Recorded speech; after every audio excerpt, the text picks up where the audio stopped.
Is ready. Okay.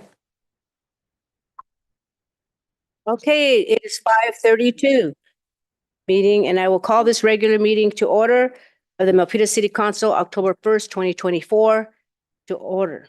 While this meeting is being broadcast via Zoom, oral public comment may only be provided live at the city council meeting in person. The city council meeting is available for instant translation in over 50 languages with Wordly, accessible via mobile phone, computer, and video displays. To use Wordly, scan the QR code located on the title page of the agenda in the upper right-hand corner. So back to today's business. City Clerk Guzetta, please take the roll call. Councilmember Barbadillo, Here. Vice Mayor Chua, Here. Councilmember Lian, Here. Councilmember Pham, Here. Mayor Montano. And I'm here. So before we adjourn to closed session, so City Attorney, Chris, who's taking Attorney Motopasi's place for tonight, please brief the public on the closed session items for today. Thank you, Mayor. Council has two items on closed session. The first is conference with labor negotiators pursuant to Government Code Section 54957.6. The agency designated representative is Rick Bolanos of LCW. Bargaining units are LIUNA, UPEC, Protec MEA Midcon, IAFF, MPOA. The second item is conference with legal counsel, existing litigation. That's pursuant to Government Code Section 54956.9 D2 in the matter of McHarris versus City of Milpitas, Superior Court, docket number 23 CV 427505, city as defendant. Thank you very much. Thank you for that. And today we will have the closed session, not closed session, the public comments for 2 minutes. Is there anybody from the public that would like to make a comment on the items, the closed session items? I have no public speaker cards, Mayor. Okay, thank you very much, and adjourn to closed session.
So welcome, everyone. It is now 7:16. It is now time to come back to order. So we want to lead someone to lead the Pledge of Allegiance. Does anybody want to lead the Pledge Sorry. of Allegiance? Mayor, we have to report out on closed session first. Want to report out from closed session? And there is nothing to report out at this time. Thank you very much, Mayor. Thank you for that. And so now, Pledge of Allegiance. Councilmember Hanlon will lead Pledge of Allegiance. Pledge allegiance to the flag of the United States of America, to the republic for which stands one nation, under God, indivisible, liberty and justice for all. Thank you very much for that. Okay. And so now there will be an invocation. And that is myself. I will do the invocation. So invocation will be that I'm very, very happy that all of you are here. And this is the democratic process, people coming together to get involved in their civic duty. And I'm really glad that all the children are here, students, because we really respect and honor our youth. Milpitas is a great city to live in, and we have great schools. We have wonderful amenities to help our students and our families thrive in Milpitas. So the invocation is that we thank God for all that he has given us. We thank God that we live in a city where our public safety officers make sure that our residents are kept safe. And another thing is that we want to make sure that we're here for you. So thank you very much for being here tonight. Thank you. And so now we will do presentations for this. This will be for Fire Prevention Week, Indigenous Peoples Day, Hindu American Awareness and Appreciation Month, California Clean Air Day proclamations, and the youth essay contest that we have at our Milpitas library every year. Okay, so council members, would you please join me for the proclamations?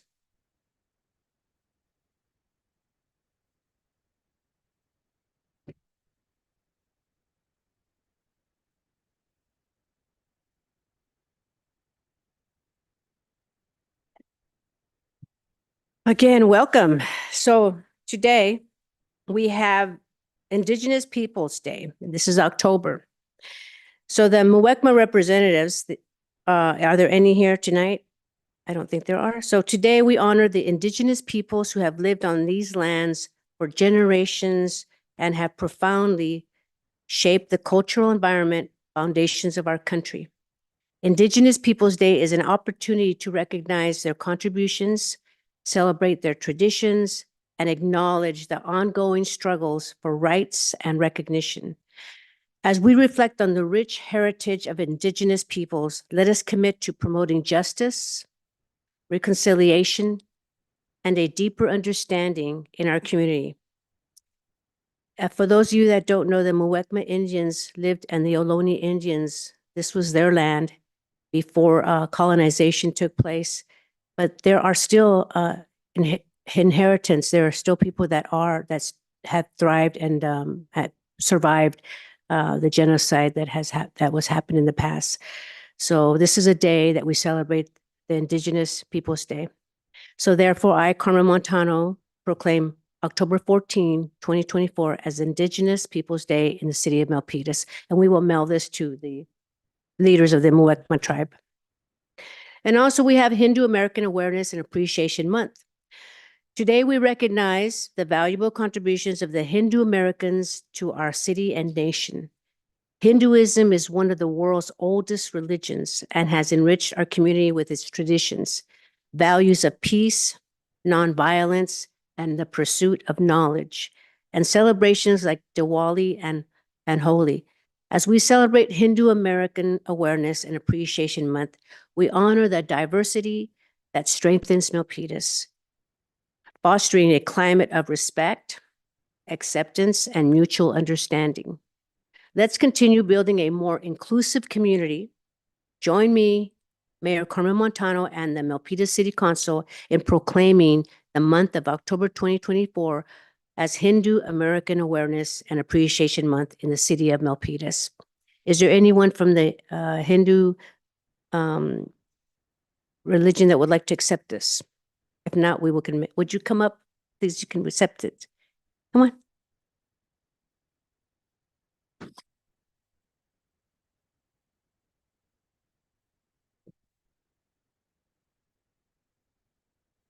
Thank you very much for accepting this.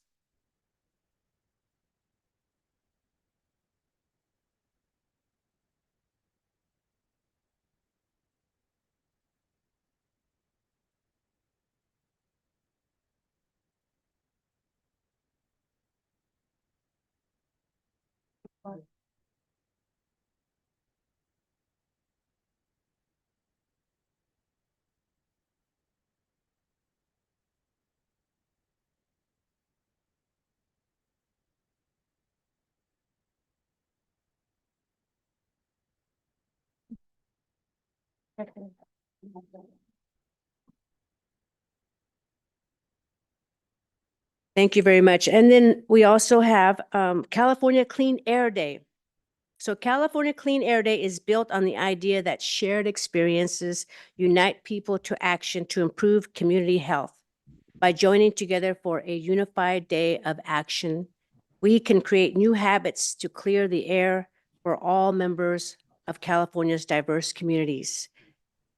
This October 2nd, we observe Clean Air Day and ask the Milpitas community to do their part with actions such as not idling vehicles, walking or biking to work and school, carpooling, and conserving energy, which can directly improve air quality in our region.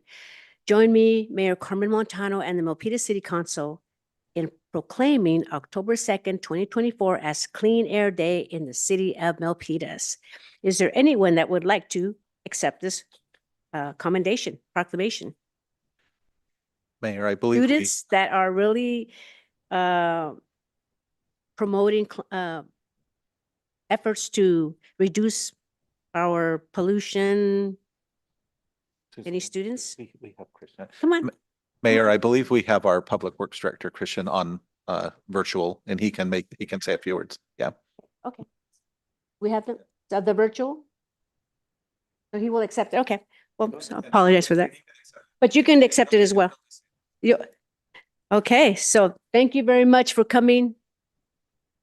All right. You can accept this.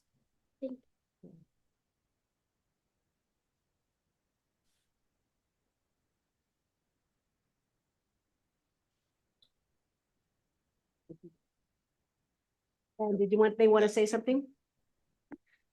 And we have Christian Dorenza, the Public Works Director via Zoom. Christian, Public Works Director. Madam Mayor, can you hear me? Yes, we can hear you. A little bit louder, please. Christian Dorenzo, on behalf of the city's Department of Public Works, I just want to say thank you to you and City Council for acknowledging a Clean Air Day.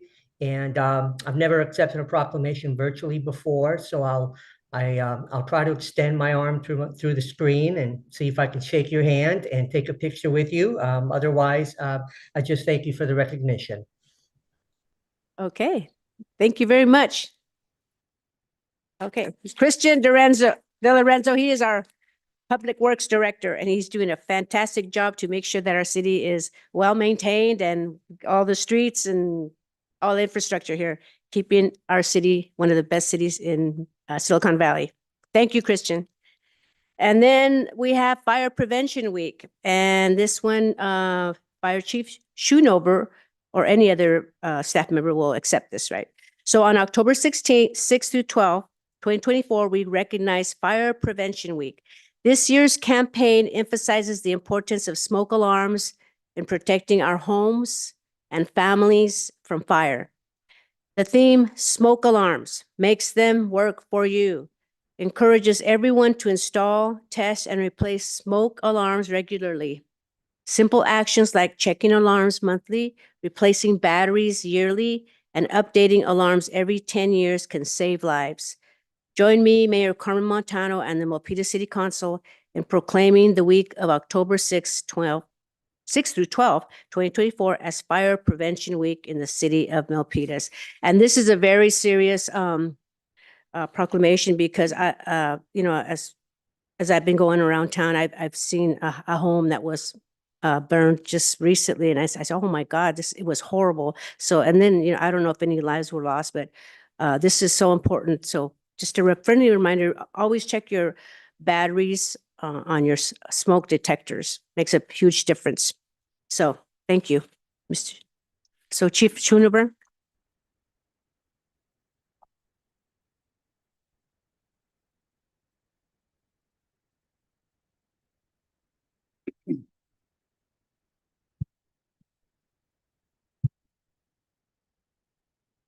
Good evening, everyone. Jason Schoonover, Fire Chief. Thank you, Mayor, members of the City Council, city staff. As the Fire Chief, it's my distinct honor and privilege to support multiple functional divisions in the Fire Department. One of those critical divisions that enables us to continue to provide the level of service to the community that we are fortunate to have is the members of our Fire Prevention Division. These are the folks that are out doing plans checks, they're checking sprinklers, fire alarm systems, new buildings that are being constructed in the city to ensure that they meet the higher standards of fire prevention. And, honestly, we couldn't do our job without their assistance. So I've got a couple members of the team here. I'm hoping maybe Deputy Chief Belton, who actually directly manages the division, might want to provide some remarks. Thank you, Chief. I've spent many years in the fire service and love the work, and the Milpitas Fire Department loves to come and serve the community in your need and those hours of need and in your emergencies. But honestly, when you've been doing it for decades, you start to get to a point where you want to stop and prevent that from happening even before it occurs. So Fire Prevention Week is a way to highlight the things that you can do, small things to help protect your lives and your property. And by no stretch is it saying that one of the most significant things you can do in your home and your household is to have a smoke detector and smoke alarms. They do save lives. They alert you to something that's happening so you can get out of the space, and that we can do our job a lot easier knowing that the life threat to you has been removed because you're able to exit the strategy. So again, thank you, and look out for yourselves and get your smoke detectors in place so you can save lives. Thank you.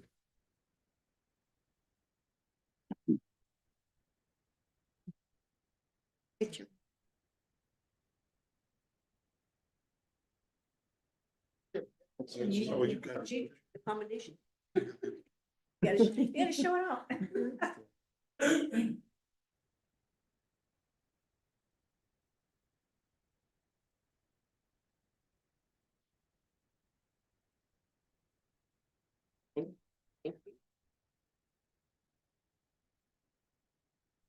Okay, thank you so much. And it is true. I know a couple of times I've left something on the stove, and if that smoke detector hadn't gone, it would have, saved a lot of damages. Anything from being damaged. Library and Education Advisory Commission's Youth Essay Contest. Back in the day, I served on the Library Commission for 10 years. And as a school teacher, I was the one that brought up the idea of let's have a youth essay contest. And we've been having that every single year.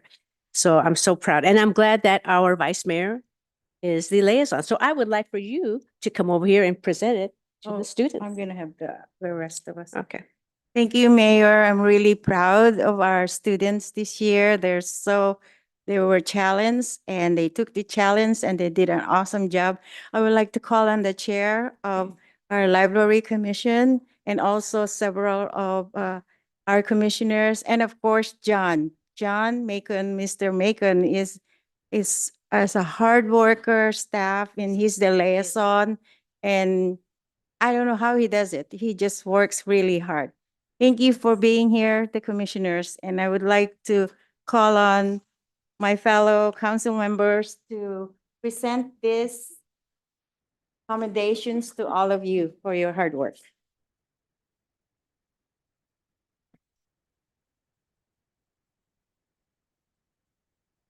And this goes to Davisha Man. Is Davisha here? Okay, this will melt too. How about Ankita Arya?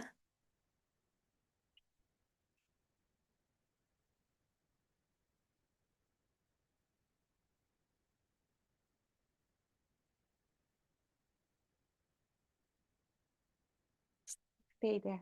Gonna take a group picture. Next, Mayor.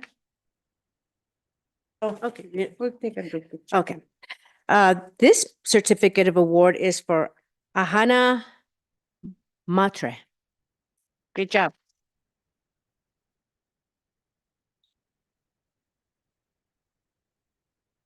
Congratulations.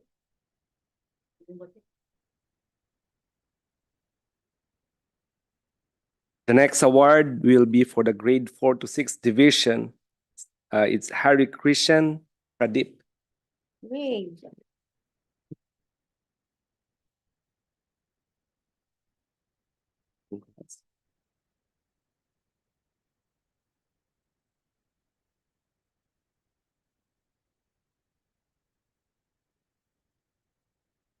Next, we have Laura Dowdon.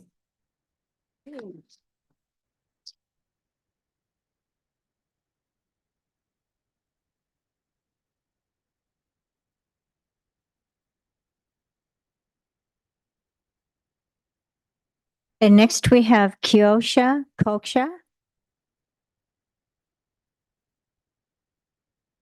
How about Ethan Vu?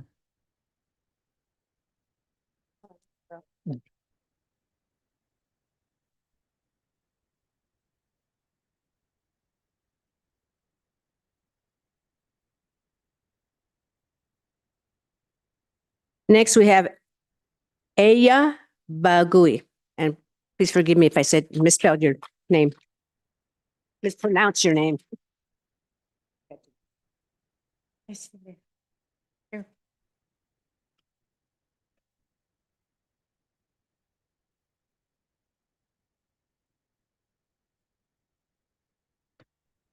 Next, we have Akshaya Kamalakanan.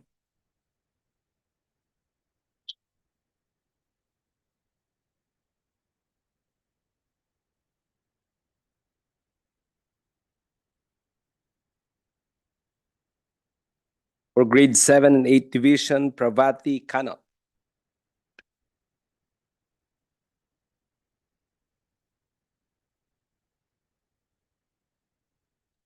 And this award goes to Ria Vera.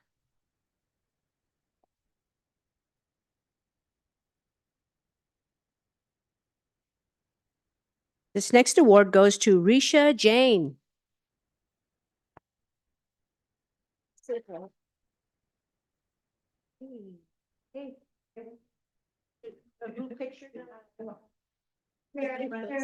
You want to say a few words?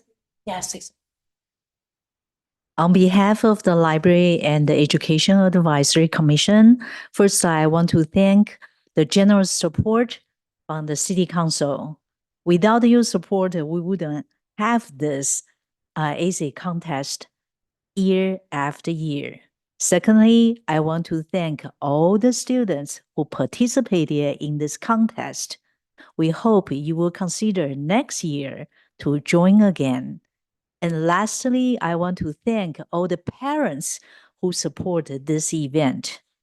And we hope all the Milpitas students will enjoy this event as part of their life memory. Together, we can build a better Milpitas. Thank you all. I just want to call on Mr. Macon. John, please say a few words. I mean, Supervisor Macon is so quiet, but he does all the work. Thank back you. here. Yeah. Thank you. Chair Yulan had wonderful words. On behalf of the Library and Education Advisory Commission and the library, we're just so proud of our youth. We had 100 participants. We're honoring the winners, but everyone did a great job. So Thank you. Thank you very much. I was one of the judges and we had a hard time picking the winner. So you know how good they are.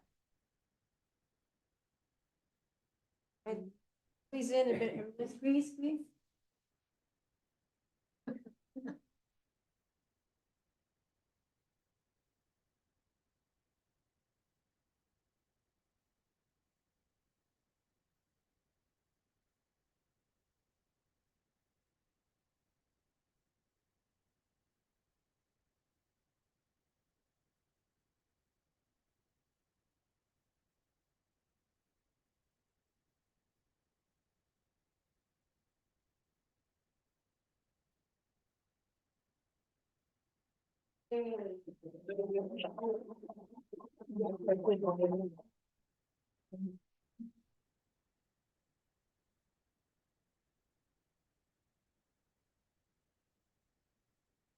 Thank you, everyone. Congratulations.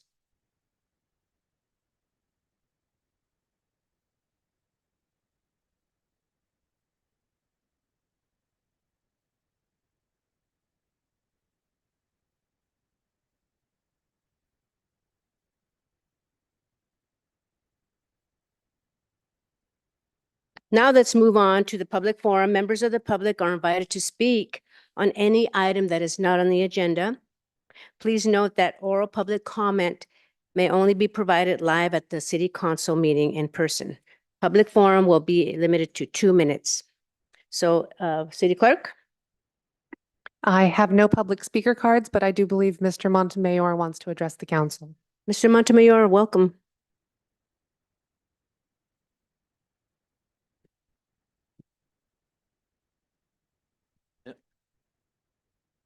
Hello, my name is Voltaire Montemayor of Milpitas. Yeah, I have my yellow card, but I didn't submit it. Anyway, congratulations to all of the awardees and recipients. I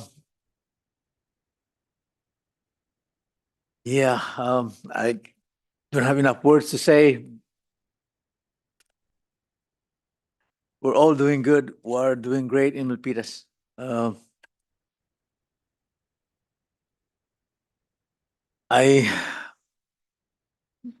6 balls here, like fire prevention.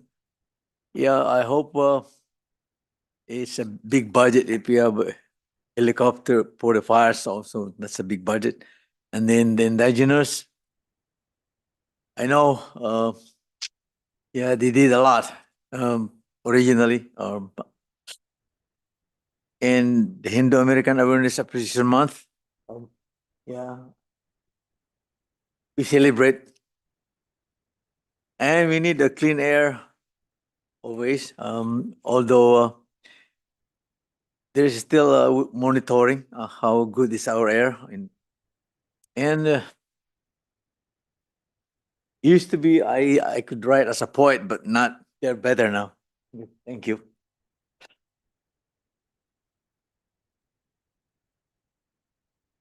I don't have a specific topic, but yeah, still observing how to help the homeless. We have the topic of homelessness last night in the forum of the city council members. And few other topics. I will do better. Thank you. Thank you, Mr. Montemayor, and thank you for attending the candidates forum last night. Thank you. So now, and is there anyone else? Come on up. Thank you for having me. My name is Veer Natarajan, longtime Milpitas resident. I have one request to the fire department. As you have noticed lately, we've all been using a lot more electronic devices that are powered by like batteries and lithium-ion batteries that are prone to fire and stuff. I would like to request fire department to give a guideline as to how to use those devices safely at the house and people are now getting electric bikes, e-bikes that are prone to these type of things, and sometimes even electric cars have issues. So if we could have a guideline provided by the fire department, that'll be very helpful for the citizens here. Thank you. Thank you. Thank you very much. Is there anyone else that would like to make any comments during public forum on any issue that is not on the agenda? Okay. City Clerk, is there any speaker cards? I have no speaker cards, Mayor. Okay, with that, I will close the public forum. Thank you, everyone. And so now we will read the code of conduct. Is there any council member that would like to read the code of conduct? I'm sorry. Oh, yeah, I did miss that. Sorry. Reading of the code, the conflict of interest from our city attorney. Thank you, Mayor. Ask the mayor and each council member whether he or she has any financial or personal conflict of interest related to any of the items on tonight's agenda. Councilmember Barbadillo?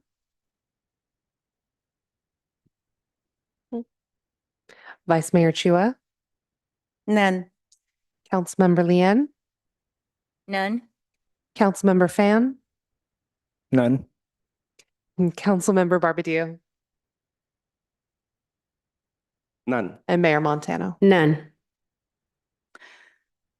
I further ask the mayor and members of the city council to please disclose any campaign contributions of $100 or more received within the last 12 months from any of the parties entering into contracts with the city on tonight's agenda, or contributions received from development project applicants for development projects on tonight's agenda. Councilmember Barbadillo? None. Vice Mayor Chua? None. Councilmember Lien? None. Councilmember Fan? None. Mayor Montano? And I am a none. Thank you. Let the record reflect no reported conflicts. Thank you, Mayor. Thank you. And so now moving on to the code of conduct. Is there any of my colleagues that would like to read the code of conduct? We'll see, Vice Mayor.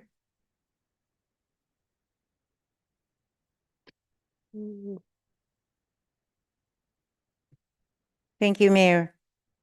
Milpitas Council Code of Conduct. Be respectful and courteous. Model civility. Avoid surprises. Praise publicly and criticize privately. Focus on the issue, not the person. Refrain from using electronic devices while on the council dais.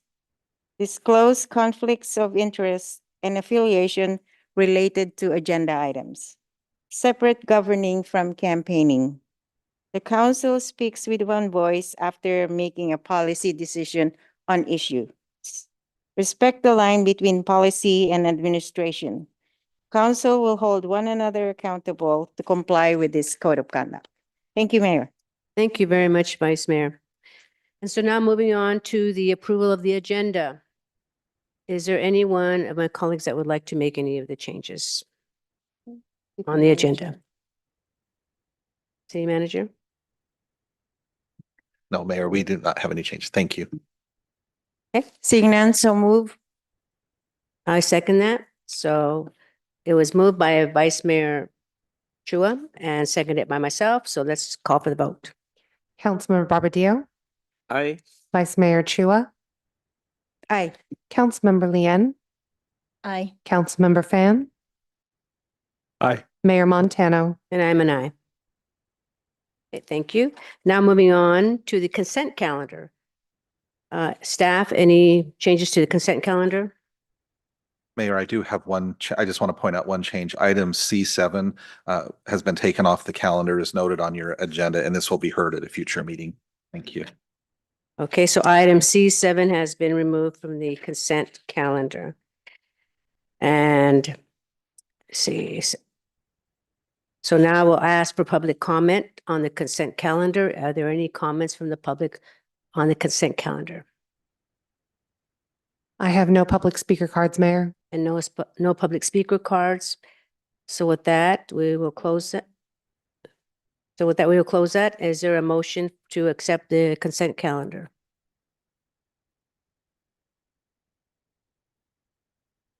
So we have Councilmember Lien. Thank you, Mayor. I'd like to remove C9. Since the finance director is here, I'd like to have her explain C9 for us. So you want to remove C9? And did you say another one? That's it? Just C9? Okay, thank you. All right, so item C9 has been deferred till after we make our presentations. Okay, so now is there a motion to accept the consent calendar with the deferred C9 item? Motion, Is there a motion? yes, motion to accept the consent item with C9 removed. Is there a second? So it was motioned by Councilmember Lin, and it was seconded by who? Who was this? Councilmember Bardillo. He also pulls. And yes, C7 has been taken off for the next council member discussion. Okay, so now call for the vote. Councilmember Barbadillo, Aye. Vice Mayor Chua, Aye. Councilmember Lien, Aye. Councilmember Fan, Aye. Mayor Montano. And I am an aye, thank you. Okay, so now we're moving on to the community development city manager, Ned Thomas. Thank you, Mayor. We're very happy tonight to have our planning director with us to provide a progress report and it lets you know how staff has been working with members of the community and the zoning advisory group and others and the consultants on the comprehensive update to our zoning ordinance. This has been a project that's been underway for quite some time, and they've made significant progress. And there are several items in which they would like to have some feedback and direction from the council at this time. So I'll turn the time over to our planning director, Jay Lee, for the staff report, and I'll have him introduce the consultants. I believe they're available online with us tonight. Thank you. Welcome, Jay.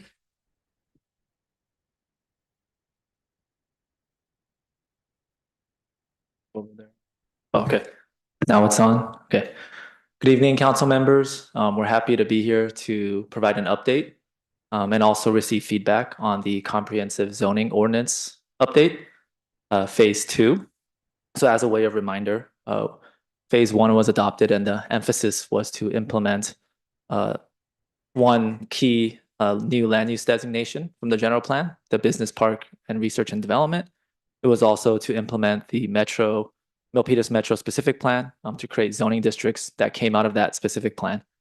But we are here for phase 2, which is focused on overhauling the entire zoning ordinance to modernize the ordinance, to also make sure or ensure consistency with other documents within the city.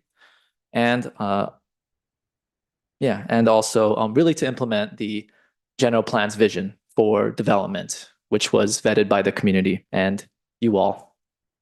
And as City Manager Thomas introduced the project and gave a brief summary of what we are here for, we are moving along in this phase 2 and made a lot of progress, and we want to get feedback at this moment. So we are here just to clarify for a study session for feedback, and we don't necessarily need a decision today, but just getting the council's take on some key topics that we want to introduce and discuss. So now I'll pass it off to our consultants.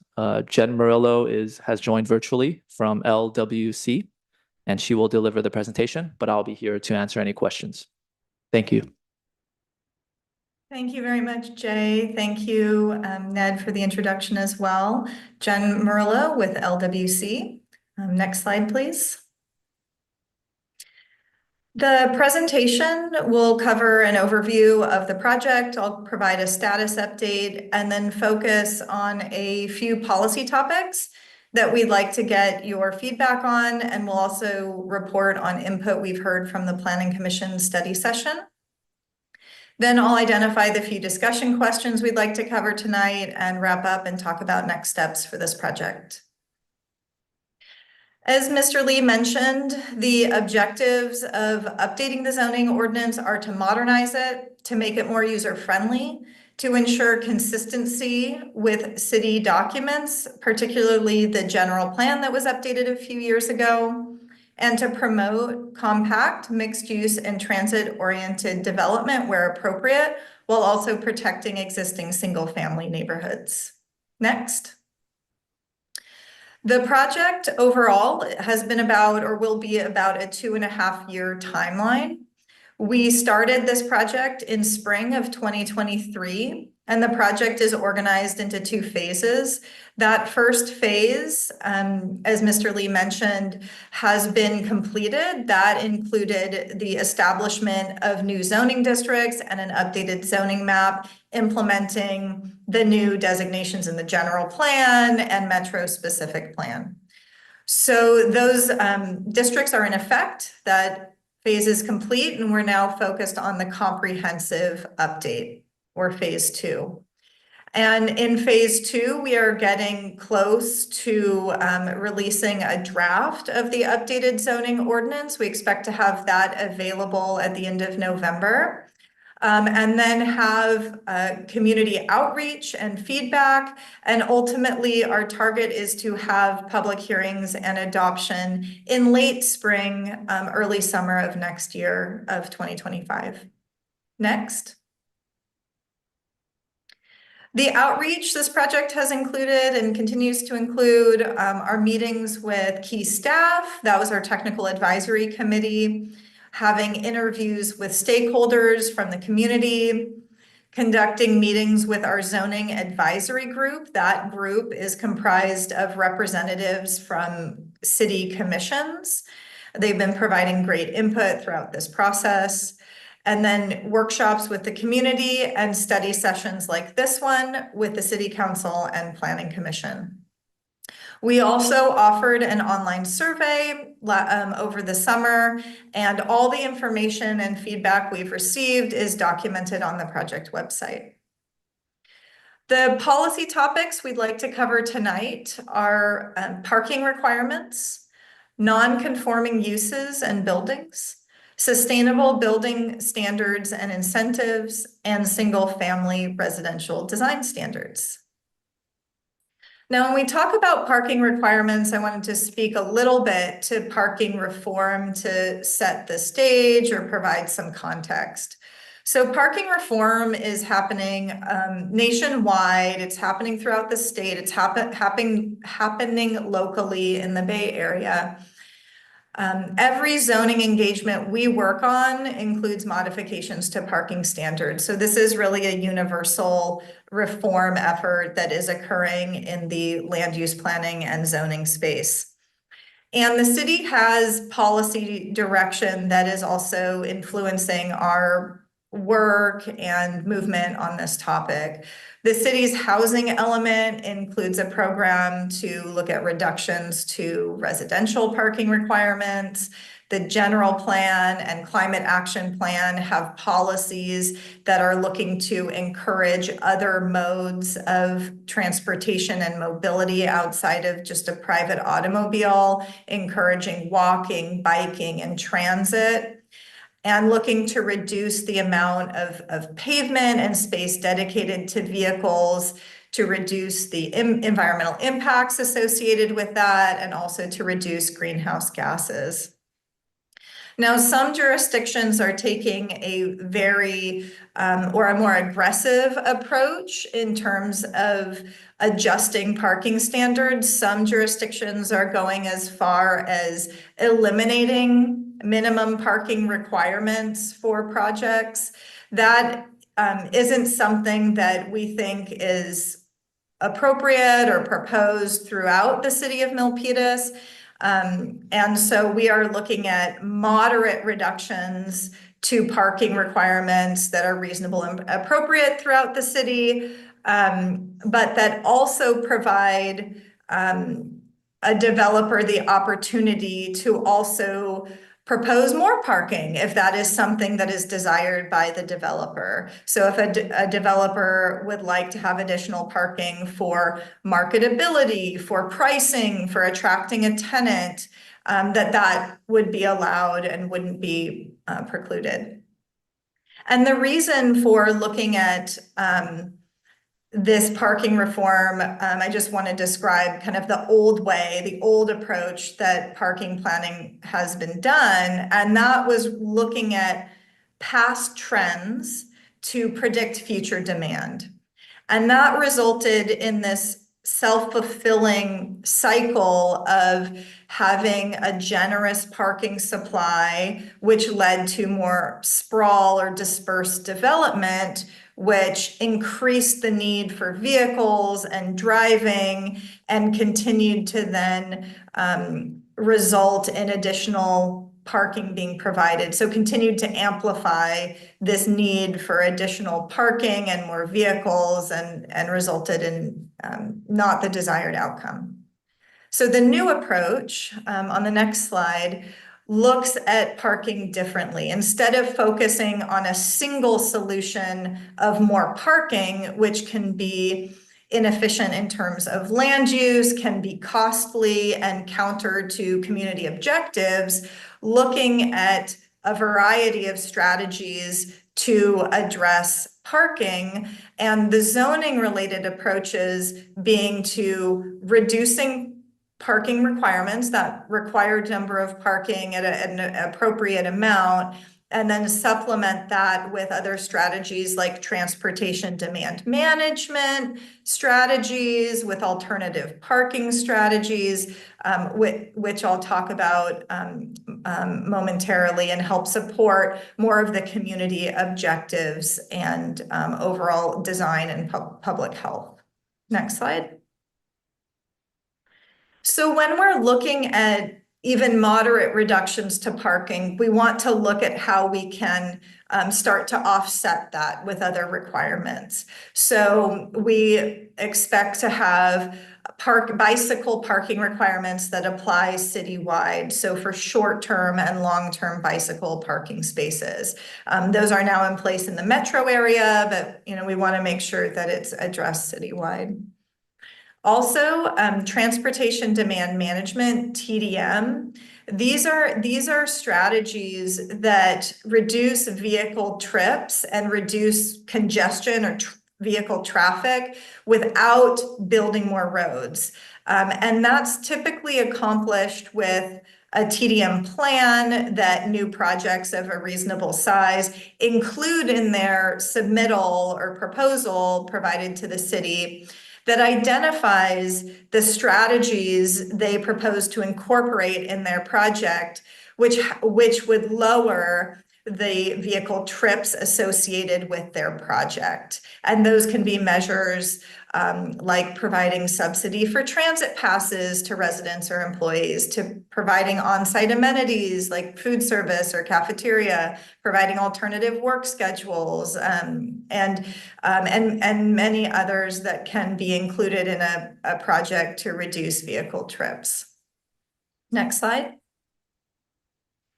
And then also alternative parking strategies are strategies that allow for more desired or alternative forms of meeting parking needs, but being able to lower the overall amount of space and number dedicated to parking itself. And this is extremely common in codes today, and the city has some of this actually in your code now. So we're looking at opportunities to refine and expand this component of your zoning code. And it can be shared parking, off-site parking, car share, or supporting more desirable forms of parking like electric vehicle charging spaces and additional bike parking even above what is required. Next. So input we received during the Planning Commission study session on this topic included the acknowledgement that some people, of course, will still need to drive for daily needs. So we definitely want to take a moderate approach because we absolutely understand that. And that alternative transportation options should be provided in conjunction with that reduced parking. So thinking about that offset, let's make sure we have other requirements that help to support the strategy of reduced parking spaces.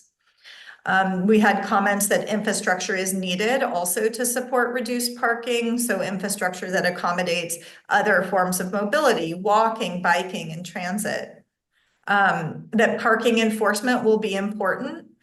And there was support as well for developers to be able to determine how much parking their project will need. Now, in that, we're not hearing, okay, eliminate parking requirements, but lowering that parking to a reasonable number. And then if the developer would like to provide more, have that flexibility to do so. The next topic is non-conforming uses in buildings. So this is covering those instances where you have established businesses and uses or existing buildings that were built under a prior version of your zoning code. And the zoning code has since been updated, and now those uses or buildings don't comply with the current standards or requirements in the code today. This is also extremely common. All jurisdictions deal with this. And your zoning code is the place that describes how the city treats non-conforming uses in buildings.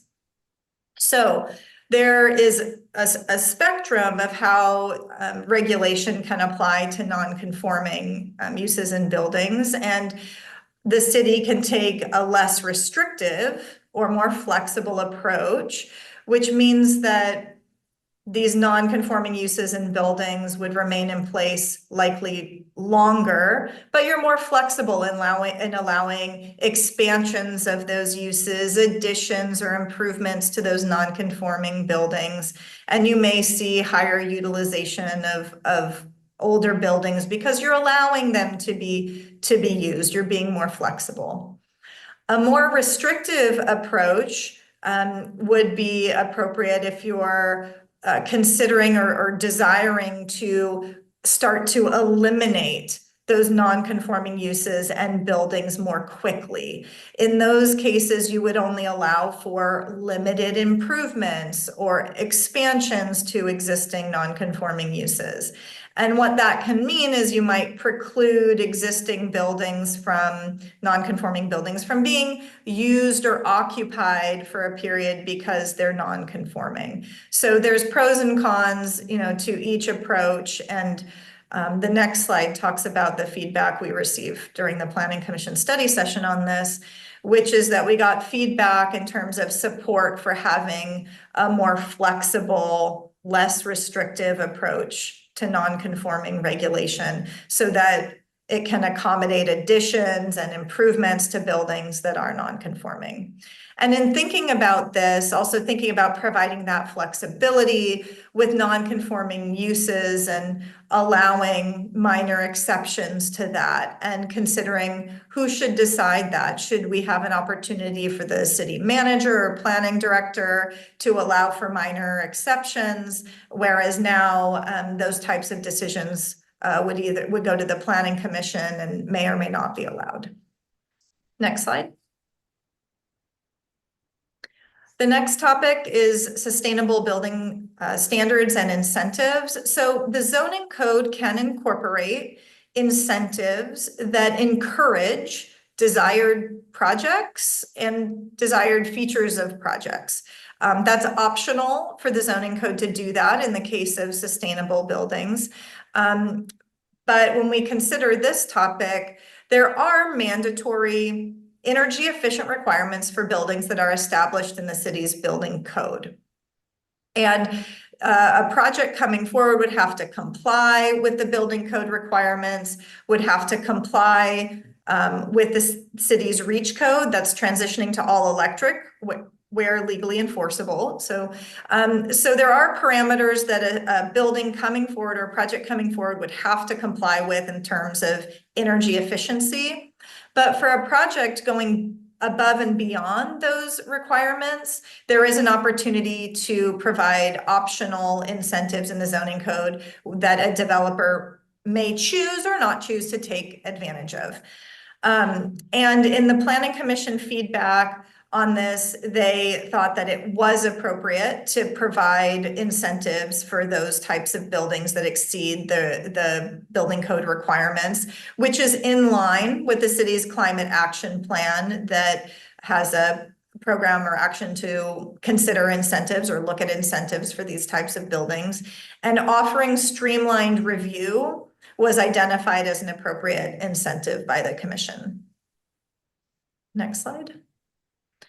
And then the last topic is single-family residential design requirements. So this is single-family homes, which are largely located in your R1 single-family zone, which is mostly in the yellow on your zoning map.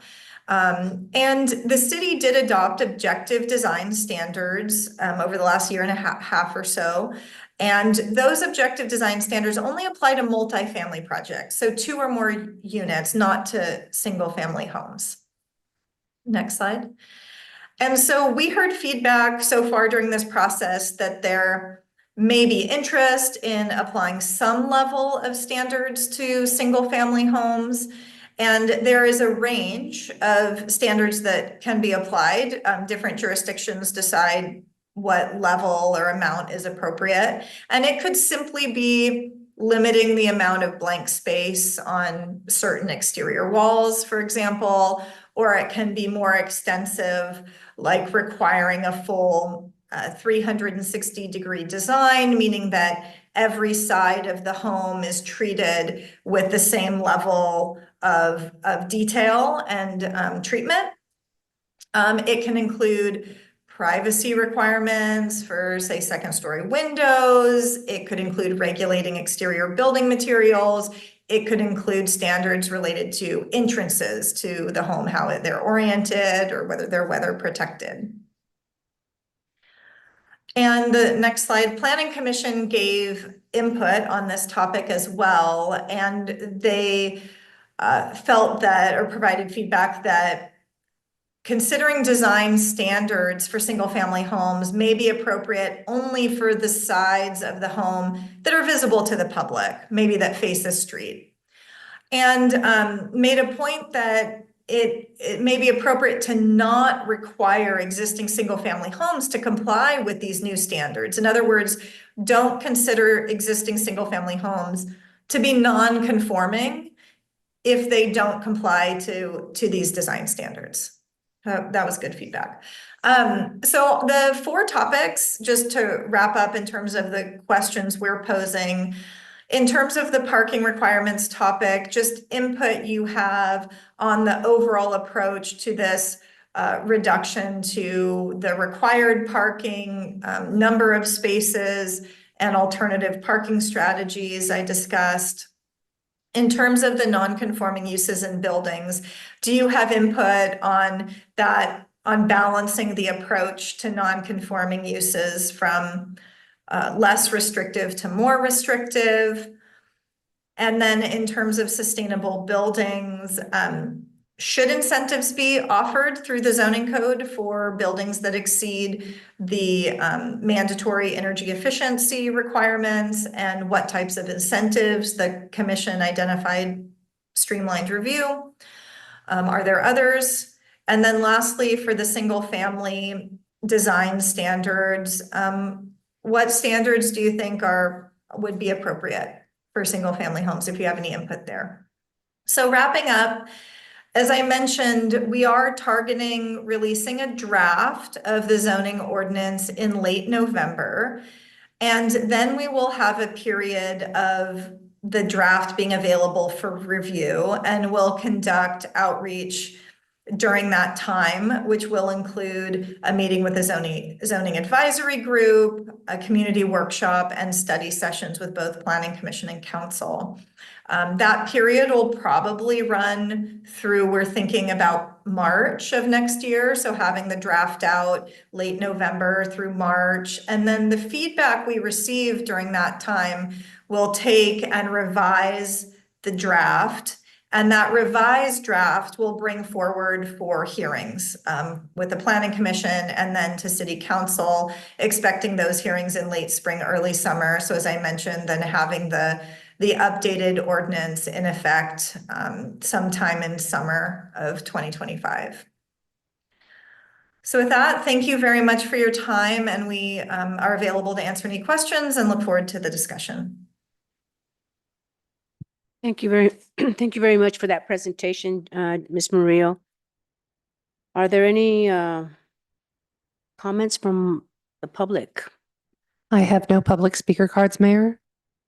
We have Mr. Montemayor, come on up.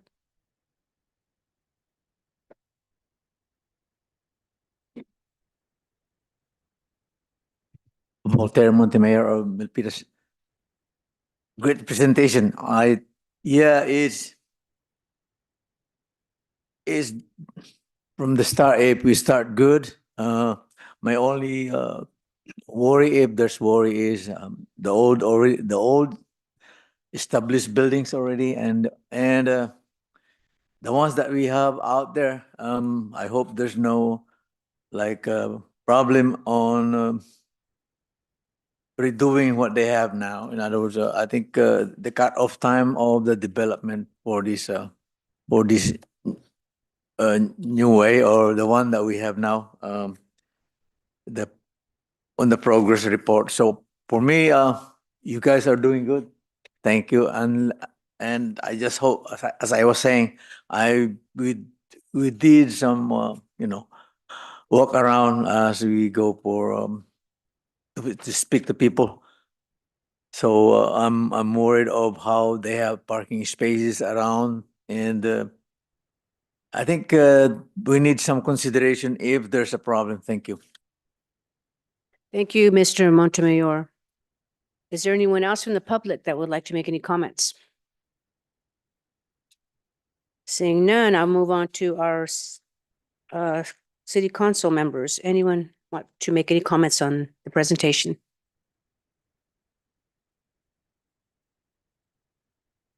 We have council member Barbadillo. I think as far as I can remember, parking has been an issue. And, we had state law with high density exemptions to parking requirements. We have rezone some parts of the city. Some of our zoning ordinance were antiquated. So I think my question is, since parking is a very important issue, what did we plan to, or what kind of changes? How did we incorporate all those years of changes, whether it's coming from the state, coming from redevelopment, or coming from rezoning? How are we comprehensively putting them together to this phase 2 that we are gearing forward for policy considerations? If it's in a nutshell, how are we looking at parking right now with all the changes, and in this comprehensive study?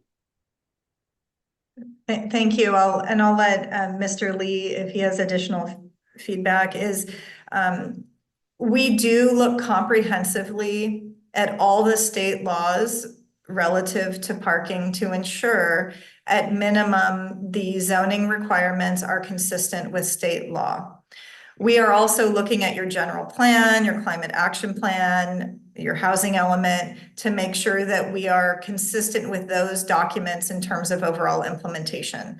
So we are aligning those items. That is part of our exercise and our analysis. I forgot to mention, we did provide a background review and recommendations report that was published about a year ago, where we did a legal analysis and consistency analysis. So we are working off that document to ensure consistency across all legal and policy that applies to the city. In terms of high density and rezoning, I think Mr. Lee may have a response, but we are ensuring compliance with the policy requirements to at least the minimum level.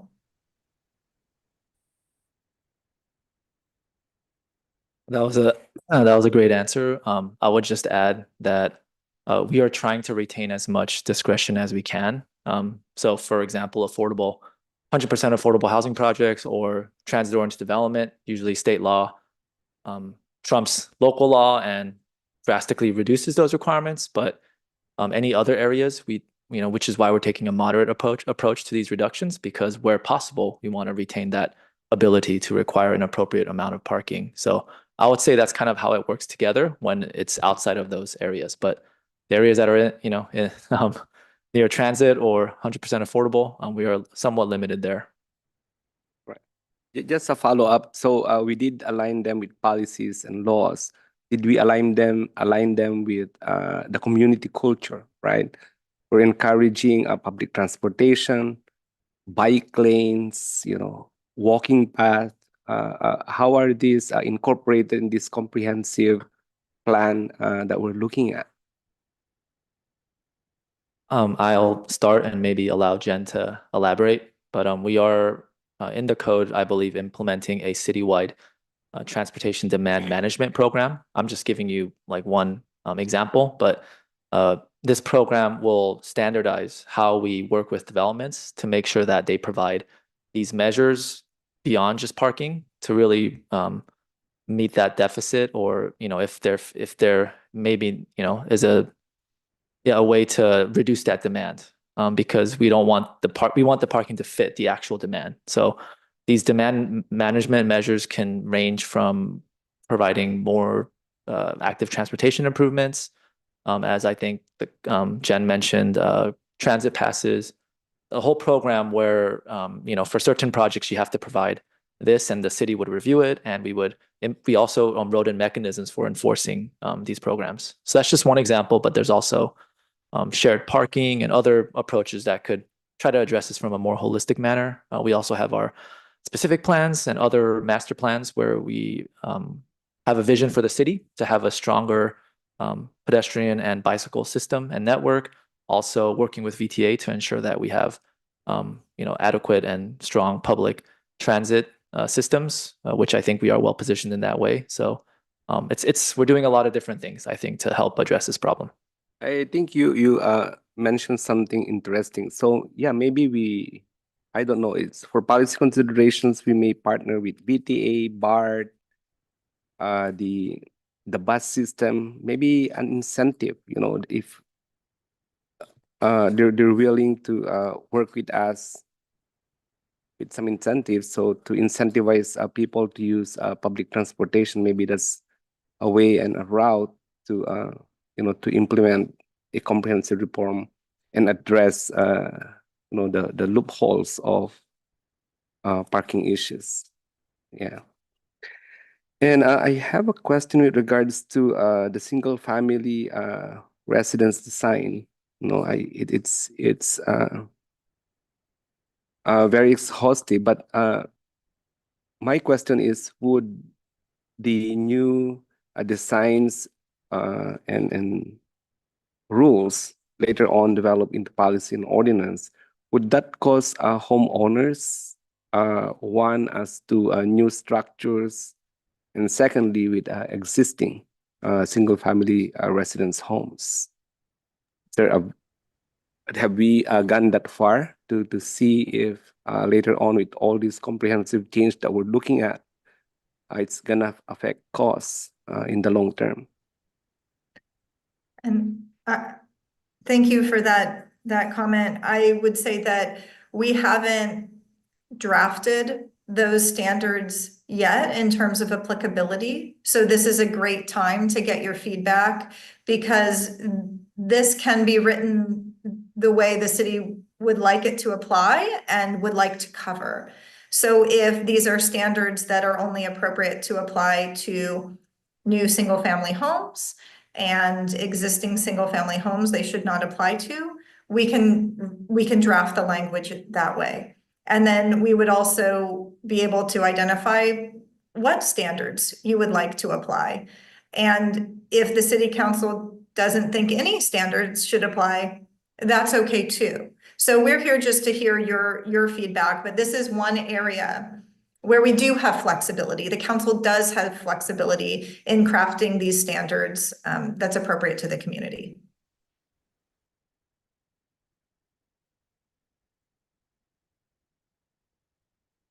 Thank you. Thank you, Councilmember Barbadillo. Is there anyone else? We have Vice Mayor Chua. Thank you. Thank you, Mayor. Jay, I know it's not included on this, but I got feedback. The last one was last night. And when are we going to discuss about the opportunity housing. When is your schedule on that one? So for the housing opportunity districts, due to some concerns that we've heard about the project, we are continuing to meet and work with our community. So we have a lot more of that planned for the next few months, and we're hoping to, come back early next year. Great. Thank you. Thank you so much. Thank you, Mayor.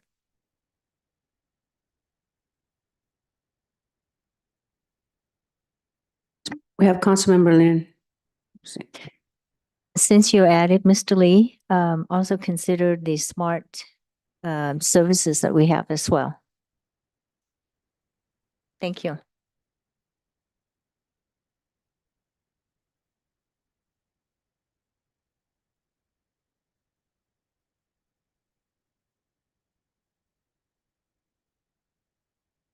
Okay, is there anyone else that would like to make any comments on this?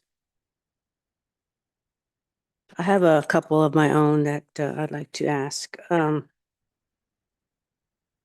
Regarding the 100% affordable housing, when we decide to place a 100% affordable housing, do we factor in the transportation modes for mass transit, the bus lines and so forth?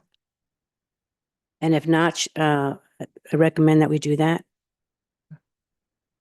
To answer that question, we do consider it. This was most of the housing sites for affordable housing were figured out through the housing element update process, where we identified sites, a list of sites throughout the city where we want to allow for housing and plan for housing, which is part of our requirement from the state to plan for a certain amount.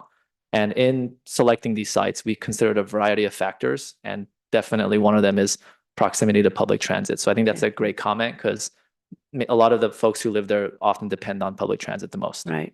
Yeah. Okay. Well, that's good. Can you add something?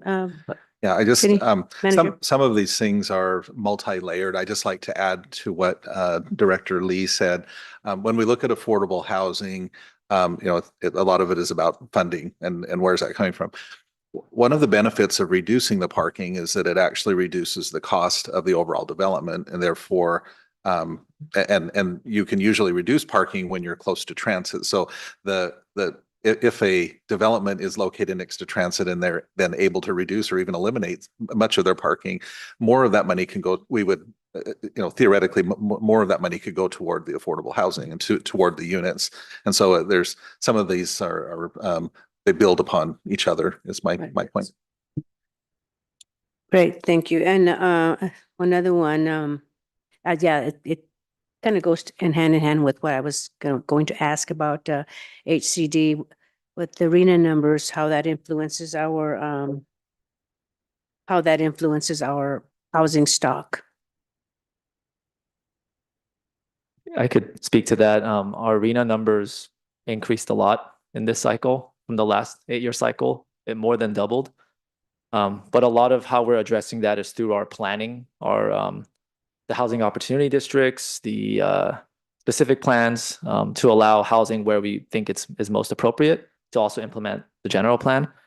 But yeah, the zoning ordinance doesn't directly relate to that, I would say. But for example, one of the reasons why we want to moderately reduce the parking requirement is because the more space that is taken up for parking, the less space you have to develop units. And a lot of developers, if they see the parking requirements are too high, they may not even look towards Milpitas. So we're trying to find that balance and right size it, because we also don't want to reduce it drastically where it would cause issues. But so to give you a specific example of a standard that we're really focusing on to try to help address our RENA numbers.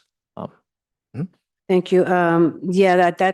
I know that's what you just mentioned. We're trying to reach our RENA numbers, but I serve on the Cities Association of Santa Clara County, and again, HCD really mandating that we build all this affordable, well, not just affordable, but housing, because our housing stock is throughout the whole valley. But many cities they don't have the land, and the requirements from the government, from the state, to fulfill those RENA numbers are really unreachable. So I think there's even a couple of cities in the state that have sued HCD. Because, so my concern is that when we build those high density homes, that they be near mass transit, not, near, areas where there is no mass transit. That has to be, factored in. Also, on ADUs, I know that the ADUs, state supersedes what the city can, they don't have to provide any parking at all.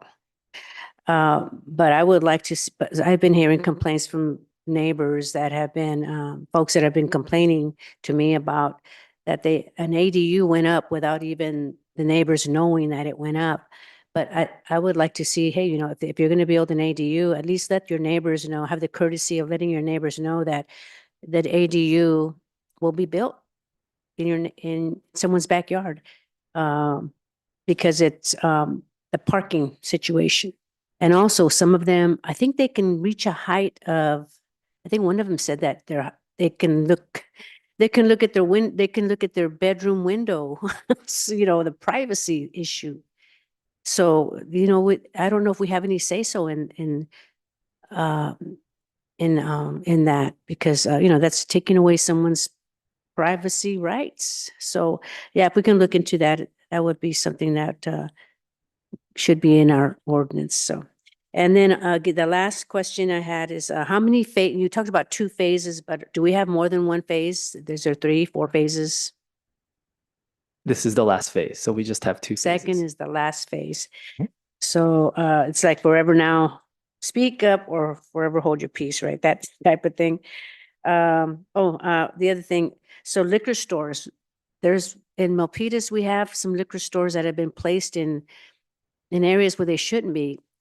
Is that something that we can control or have it, some type of, ordinance where you can't, or is that something freedom of being able to put a liquor store wherever you want? Not sure. Do you have any thoughts on that? Or is that something else not precluded to this? It's related. We've been hearing this at times from some planning commission projects when ABC licensed projects come up. We could potentially be a little more specific because there are actually some standards in place, and we have to make a finding if there are more than a certain number of liquor stores or licenses in a census tract. But there's some discretion involved with that. So there are ways to, at least internally, try to be a little bit more specific about how we look at those requests. So there's some opportunity there. I think there are more programmatic things that we can do, internal policy things to, look at these new locations, especially more carefully. Common things are minimum buffers, but those are things that are usually considered for other land uses as well, from sensitive land uses like schools and parks. I mean, there are some things that we could consider. Okay, thank you. Is there anyone else that would like to make any more comments? Okay, is there any, is this an action item? It's just information. Okay. Thank you for that. Thank you so much. So now, moving on to announcements and future agenda. Oh, wait, we have to do C9. Okay, this is the one that was deferred by, Councilmember Lin. Okay, Councilmember Lin. And just really quickly, item is from the finance department. So we have our finance director, Luz Cafresi Howe, here to answer any questions. Good evening. Councilmember Leon, good evening. Mayor, Vice Mayor, and council members. Councilmember Leon, you had a question. How may I help you? Oh, sorry. Delegates. Yes, thank you, Finance Director. For C9, I pulled it to see if you can share with the public. This is a joint agreement for the investing Yes. of the funds. And do we have an amount and where would that fund be to invest? Currently, we have 3 different investment pools. I'll refer to them as. We have our Section 115 pool, which is about 36 million, and that's specifically allocated and dedicated to pension management. Then we have a long-term portfolio and a short-term portfolio. And our long-term portfolio has longer bonds We have investments with banks, with large organizations that all fit within our eligible investment criteria. And if, just to remind the council, you adopted the latest investment policy at our last council meeting on September 17th. And so we have in part of our eligible investments is something called a LAIF, L-A-I-F, and that's a local agency investment fund, and that's managed by the state of California. And we have roughly at the end of second quarter, calendar quarter of this year, June 30th, have about 67 million in that. And CAMP, which is the California Asset Management Program, which is what I'm putting before you today and asking for approval to join, is another investment tool. And it's another tool in our investment box. So if you look at the different returns that LAIF has versus CAMP, over the 18 months where there was an inverted yield return. And so if you're thinking about, usually what happens in all us finance geeks get all excited about it, but it really is kind of fascinating. What happened for about 18 months during COVID, in the last 5 years, there was what was called an inverted investment yield. And what that is usually what happens if you're borrowing money for a longer time, you have to pay more. You have to pay more interest. So the curve looks like you have time on your y-axis, you have yield on your x-axis, your interest rates goes up like this. Right. What was happening was it was like this, and then it was lower in the future. What happens is LAIF, which is in longer term vehicles, it takes a longer time to get out of those investment vehicles, was experiencing lower investment rate, low investment return.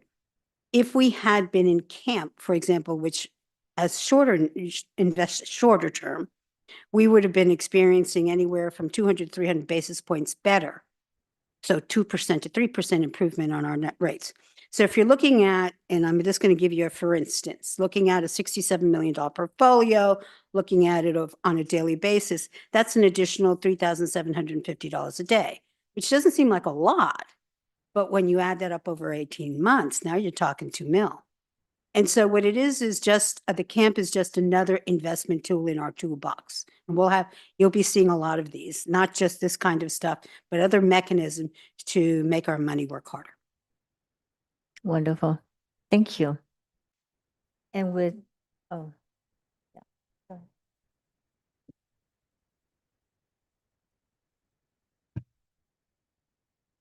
ahead. Thank you. Thank you, Director Luz. I'm like, when I saw this, I got excited because it adds to our finance interest income, which is at this point is about 6 million, I think. That's our relative cash. Oh, Our three, overall three, portfolio is about 3 million. 280 million. How As much? of June 30th, that's roughly How much? 380 million. Oh, That okay. includes all our securities, which are longer term Mhm. and more challenging to get out of, but we can certainly get out of them. And then once again, and that does not include the 35 to 36 million that's in that section 115, the pension fund. Yeah, I like that. I like that. I just want to commend you for thinking about that because that's another way to generate revenue for the city. Right. Thank you. Thank you much. Thank you, Vice Mayor. And just a quick question, follow-up, does that money go to the general fund or is it in a special fund? It depends on where it is. It depends on how we allocate it per fund. So if we have spare utility money or water money, that also gets its fair share of allocated interest. So it's allocated by the dollars that are in the investment at any given time. Okay, thank you. Okay, so now, does anyone else have any more questions?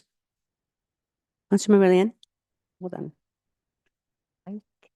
Okay, with that, I'd like to approve C. Oh, do you want to ask wanna for have- public comments? Oh, no. We need, we're done with, I guess you're done with her. Okay, public comment on this item? Very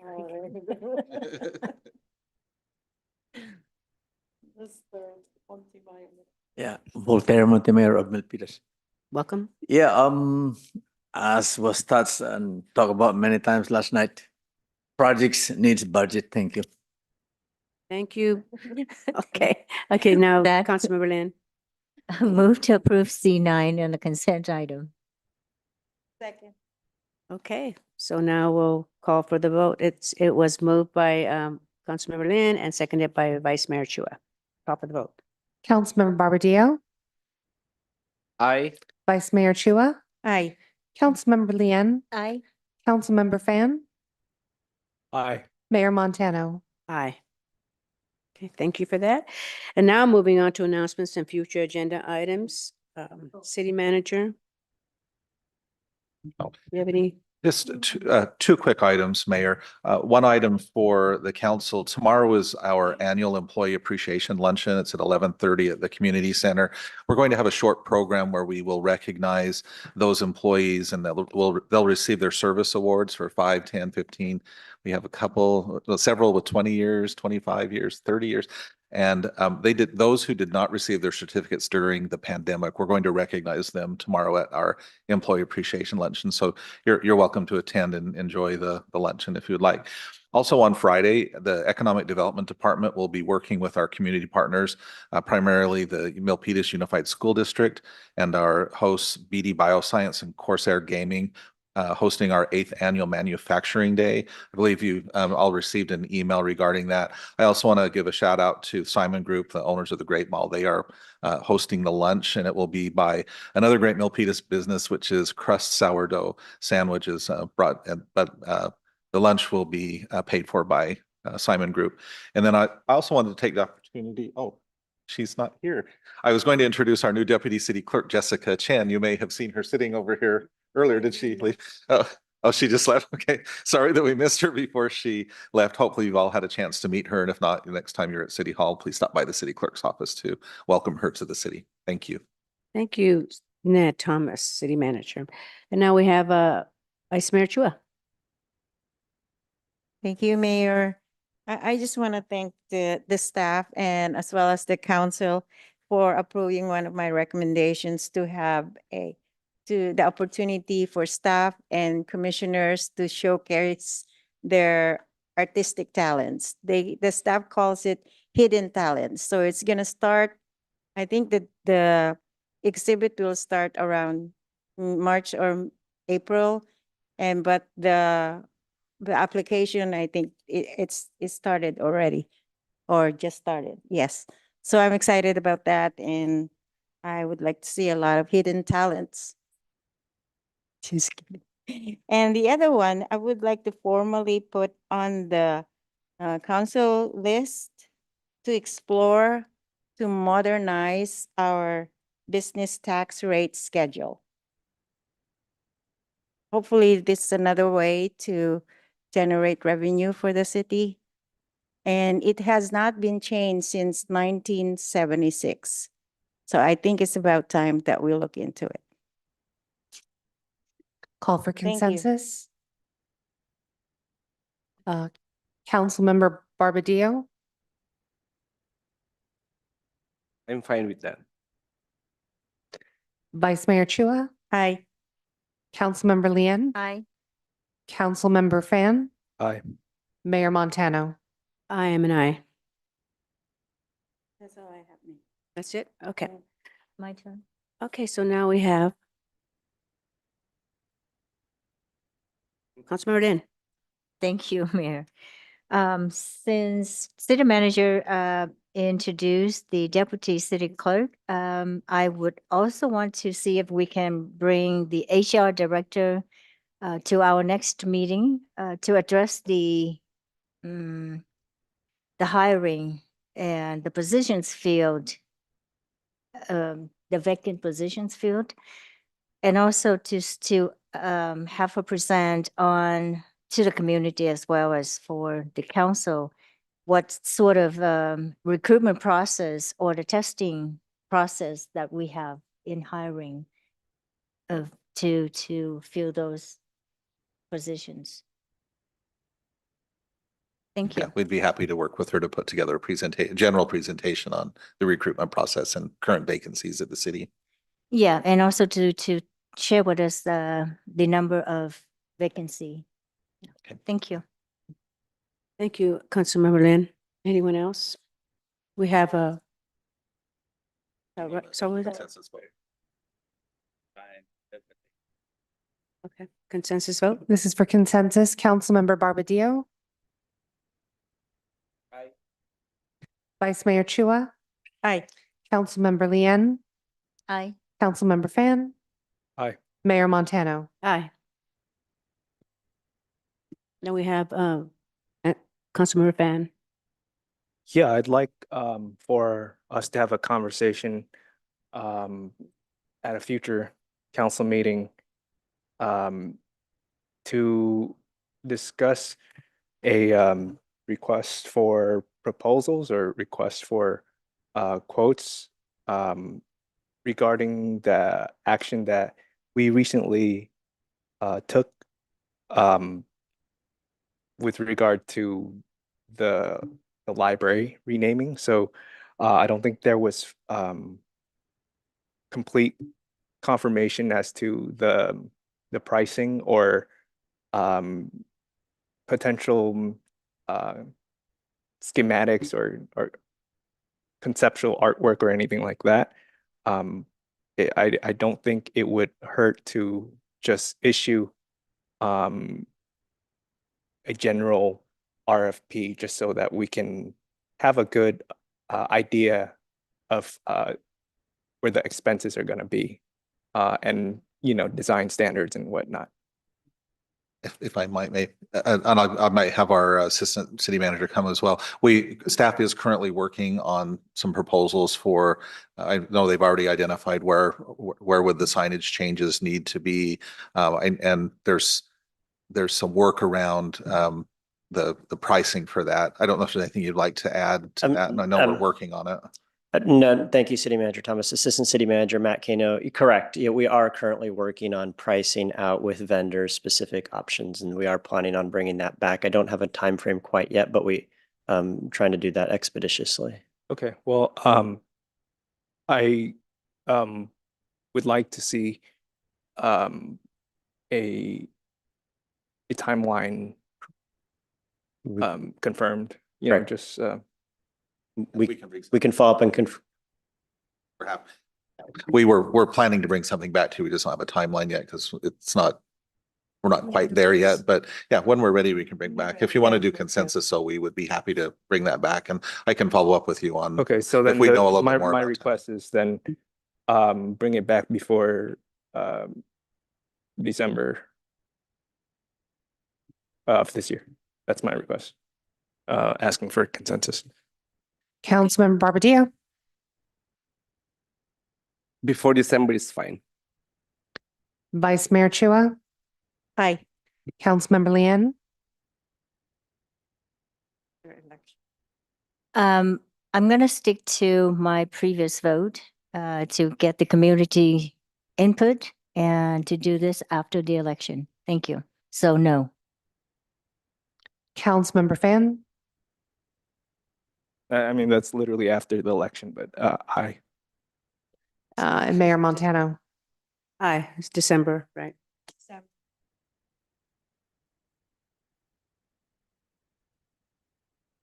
Okay. So it was 4-1. Anyone else would like to make any more suggestions? We have Councilmember Barbadillo.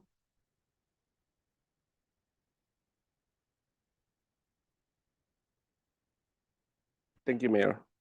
So if you plan, we fund. So I would like to see if, I've been looking at the history of the library, how it came about. Unless staff has an idea about measure J and I believe those measures past a decade ago was dedicated to the library funding. Measure J and I. Have you heard about it? I'll ask Recreation Director Lorenzen if I think she might be online and can reply. But there were some measures several years ago that I understand did help in some way with the library, and I can follow up with more detail on that. There was some detail in our agenda report actually on that for the renaming.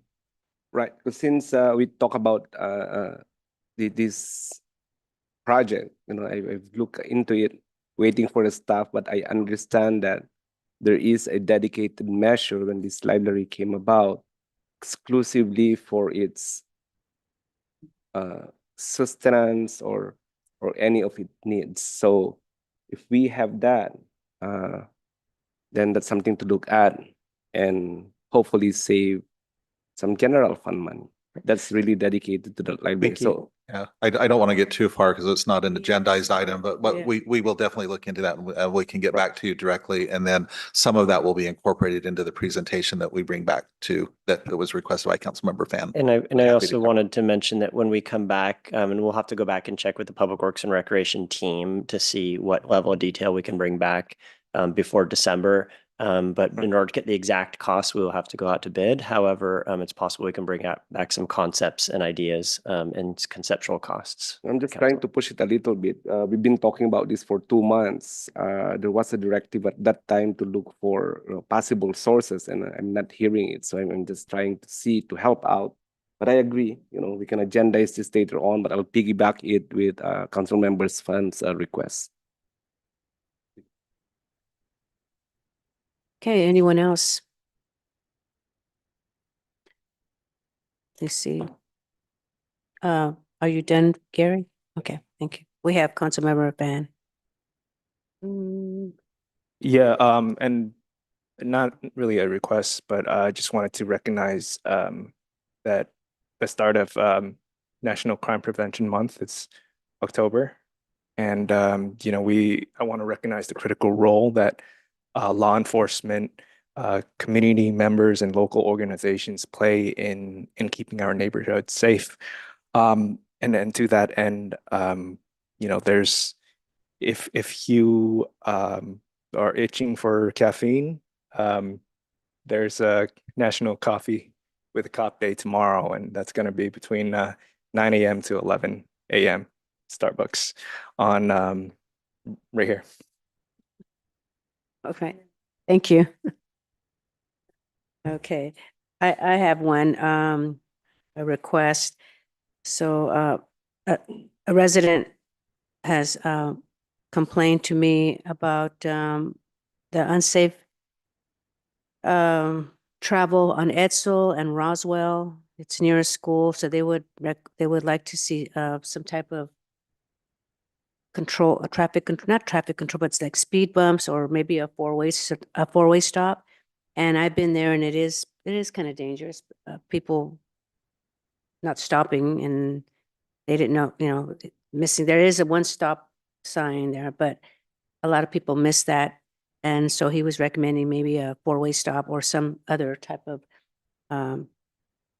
traffic mitigation. So it is unsafe because it's right near a school, right near Rose Elementary School. So if we can have staff look into that.